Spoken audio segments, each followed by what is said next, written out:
Assalamualaikum warahmatullahi wabarakatuh. Sugeng enjang Bapak Widodo lan kanca-kanca. Niki tugas basa Jawa percakapan antara guru lan murid.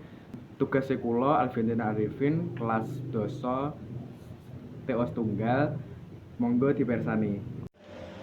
Pak, kula nyuwun pangapunten. Kula telat amargi kendaraan umume rawuhipun dangu, Pak. Ya ora apa-apa ya, tapi sesuk usahana mangkat luwih esuk ya. Nggih, Pak. Badhe kula ngupados langkung disiplin, Pak. Tugas kelompok Pasmus rampung durung. Dereng rampung, Pak. Amargi data ingkang dipun perluken taksih kirang. Ya diusahana bareng-bareng ya ben iso cepet rampung. Nggih, Pak. Sore menika kula saha rencang badhe rembugan malih.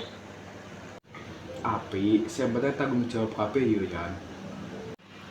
Leres Pak, tugas sampun kabaringi dateng saben anggota. Nek nemu kesulitan, takon wae karo aku. Matur suwun sanget nggih, Pak. Menika badhe kula aturaken dhateng kelompok. Sip, semangat terus Yan. Bapak percaya aku bisa.